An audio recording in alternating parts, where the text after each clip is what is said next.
ലോകത്തെവിടെ പ്രശ്നങ്ങൾ ഉണ്ടാകുന്നുണ്ടെങ്കിലും അവിടെ അമേരിക്കയുണ്ട്. ചിലപ്പോൾ അവിടെ നേരിട്ടുള്ള ഇടപെടലായിരിക്കാം, അല്ലെങ്കിൽ സഖ്യകക്ഷികൾക്ക് സഹായമായിരിക്കാം. അതുമല്ലെങ്കിൽ ട്രംപിന്റെ ഭാഷയിൽ പറഞ്ഞാൽ സമാധാന ദൂതന്മാരായിരിക്കാനും സാധ്യതയുണ്ട്.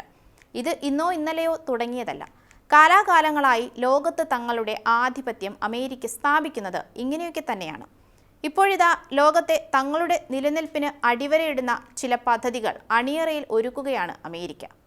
യൂറോപ്പിലെ കൂടുതൽ നാറ്റോ സഖ്യരാജ്യങ്ങളിൽ ആണവായുധങ്ങൾ വിന്യസിക്കുന്നതിനെക്കുറിച്ച് അമേരിക്ക ആലോചിക്കുന്നതായി റിപ്പോർട്ടുകളുണ്ട്. ഫിനാൻഷ്യൽ ടൈംസ് പുറത്തുവിട്ട വാർത്ത പ്രകാരം നിലവിൽ ആണവായുധങ്ങൾ വഹിക്കാൻ ശേഷിയുള്ള US യുദ്ധവിമാനങ്ങൾക്ക്, അതായത് ബോംബറുകൾക്ക് താവളമൊരുക്കുന്ന 6 യൂറോപ്യൻ രാജ്യങ്ങൾക്ക് പുറമെ കൂടുതൽ രാജ്യങ്ങളിലേക്ക് ഈ പങ്കാളിത്തം വ്യാപിപ്പിക്കാനാണ് അമേരിക്കൻ അധികൃതർ സന്നദ്ധത പ്രകടിപ്പിച്ചിരിക്കുന്നത്. എന്താണ് ഇത്തരം നീക്കത്തിലൂടെ അമേരിക്ക ലക്ഷ്യം വെക്കുന്നത്? നമുക്ക് പരിശോധിക്കാം. ഞാൻ അമ്മു. ആണവ ആക്രമണങ്ങൾക്കും പരമ്പരാഗത ദൗത്യങ്ങൾക്കും ഒരുപോലെ ഉപയോഗിക്കാൻ കഴിയുന്ന ഡ്യുവൽ കേപ്പബിൾ എയർക്രാഫ്റ്റ് വിന്യസിക്കുന്ന രാജ്യങ്ങളുടെ എണ്ണം വർദ്ധിപ്പിക്കാനാണ് US-ന്റെ പുതിയ നീക്കം. എന്നാൽ നിലവിലുള്ള ആണവ പങ്കാളിത്ത കരാറുകൾ വിപുലീകരിക്കുന്നതുമായി ബന്ധപ്പെട്ട അന്തിമ തീരുമാനം അടുത്തൊന്നും ഉണ്ടാകാൻ സാധ്യതയില്ല എന്നും റിപ്പോർട്ടിൽ അടിവരയിട്ട് പറയുന്നുണ്ട്. ഇതിൽ അമേരിക്കയ്ക്ക് ഒരു റഷ്യൻ കണ്ണുണ്ടെന്ന് പറഞ്ഞാലോ? അതെ. റഷ്യയുമായുള്ള അതിർത്തി പങ്കിടുന്നതോ അതിനോട് അടുത്ത് നിൽക്കുന്നതോ ആയ നാറ്റോയുടെ കിഴക്കൻ അതിർത്തിയിലെ രാജ്യങ്ങളാണ് US യുദ്ധവിമാനങ്ങൾക്ക് താവളമൊരുക്കാൻ സജീവ താൽപ്പര്യം പ്രകടിപ്പിച്ചിരിക്കുന്നത്. പോളണ്ട്, ബാൾട്ടിക് രാജ്യങ്ങൾ എന്നിവരാണ് ഇതിലുൾപ്പെടുന്നത്. റഷ്യയിൽ നിന്നുള്ള സുരക്ഷാ ഭീഷണികൾ വർദ്ധിച്ച പശ്ചാത്തലത്തിലാണ് ഈ രാജ്യങ്ങൾ പ്രതിരോധം ശക്തമാക്കാൻ ആഗ്രഹിക്കുന്നതും. ഇത് സംബന്ധിച്ച ചർച്ചകൾ നാറ്റോയുടെ ആഭ്യന്തര ചാനലുകൾ വഴി പുരോഗമിക്കുകയാണ്. എന്നാൽ ഈ റിപ്പോർട്ടുകളോട് പ്രതികരിക്കാൻ US പ്രതിരോധ വകുപ്പായ പെന്റഗണോ നാറ്റോ നേതൃത്വമോ ഇതുവരെ തയ്യാറായിട്ടില്ല എന്നത് മറ്റൊരു കാര്യം. നാറ്റോ അംഗങ്ങളുടെ സംരക്ഷണത്തിനായി അമേരിക്ക തങ്ങളുടെ ആണവ ആയുധങ്ങൾ നിരന്തരം ഉപയോഗിക്കുമെന്ന് pentagon policy chief Elbridge Colby മുൻപ് പരസ്യമായി പ്രസ്താവിച്ചിട്ടുണ്ട്. എന്നാൽ യൂറോപ്യൻ സഖ്യകക്ഷികൾ പ്രതിരോധത്തിനായി സ്വന്തം നിലയിൽ മതിയായ തുക ചെലവഴിക്കുന്നില്ല എന്ന വിമർശനം അമേരിക്കയുടെ ഭാഗത്തു നിന്നും ശക്തമായി ഉയരാറുമുണ്ട്. US പ്രസിഡന്റ് ഡൊണാൾഡ് ട്രംപും അദ്ദേഹത്തിന്റെ അനുയായികളും യൂറോപ്യൻ രാജ്യങ്ങളുടെ ഈ സമീപനത്തെ അടിച്ചാക്ഷേപിച്ചിട്ടുമുണ്ട്. നാറ്റോയിലെ ആകെ 32 അംഗരാജ്യങ്ങളിൽ 3 രാജ്യങ്ങൾക്ക് മാത്രമാണ് സ്വന്തമായി ആണവായുധങ്ങളുള്ളത്. US, UK, ഫ്രാൻസ് എന്നിവയാണവ. യൂറോപ്യൻ രാജ്യങ്ങൾ പ്രതിരോധം തീർക്കാൻ പൂർണ്ണമായും അമേരിക്കയെ ആശ്രയിക്കുകയാണെന്നും അവർ സ്വന്തം സൈനിക ശേഷി വർദ്ധിപ്പിക്കാൻ കൂടുതൽ ഉത്തരവാദിത്തം കാണിക്കണമെന്നുമാണ് ട്രംപിന്റെ നിലപാട്. ഈ സാഹചര്യത്തിലും നാറ്റോയുടെ ആണവ പ്രതിരോധത്തിന്റെ കേന്ദ്രബിന്ദുവായി US ആണവായുധങ്ങൾ തുടരുമെന്ന് ഇവിടെ വ്യക്തവുമാണ്. നാറ്റോ സഖ്യത്തിന് ഇവിടെയുള്ള നേട്ടം എന്താണ്?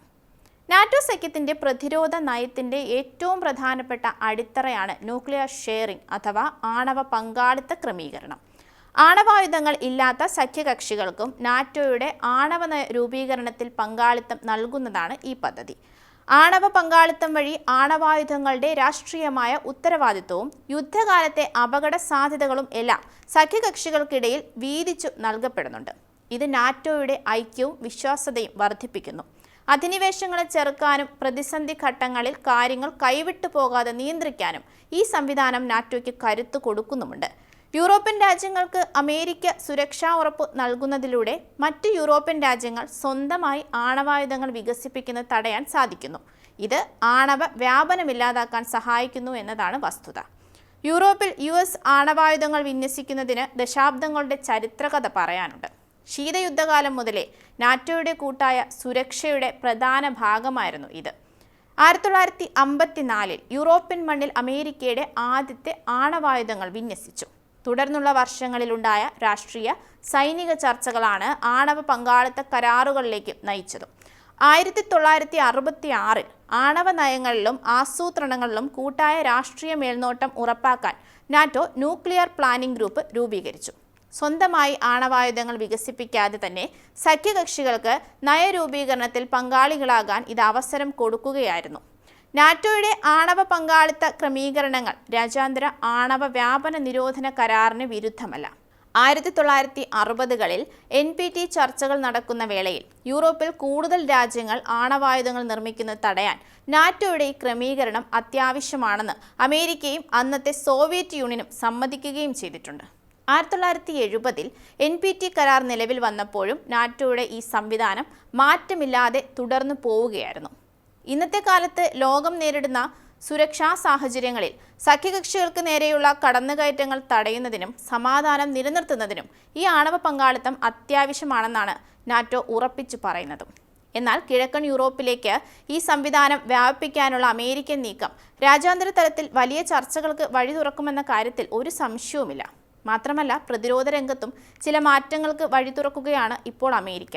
പരമ്പരാഗത വൻകിട പ്രതിരോധ കമ്പനികളെ ഒഴിവാക്കി ചെലവ് കുറഞ്ഞ യുദ്ധ ഡ്രോണുകളുടെ വൻ ശേഖരം നിർമ്മിക്കാൻ തയ്യാറെടുക്കുകയാണ് അമേരിക്കൻ സൈന്യം.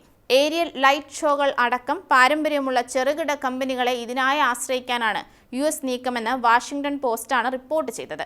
യുക്രൈൻ പശ്ചിമേഷ്യൻ യുദ്ധങ്ങളിൽ ചെറിയ ഡ്രോണുകൾ വലിയ സ്വാധീനം ചെലുത്തിയത് കണക്കിലെടുത്താണ് ഈ പുതിയ നീക്കം. എന്തായാലും റഷ്യ അടക്കമുള്ള വൻ ശക്തികൾ ഈ കാര്യങ്ങളിലെല്ലാം എങ്ങനെ പ്രതികരിക്കുമെന്നത് പ്രധാന ചോദ്യം തന്നെയാണ്.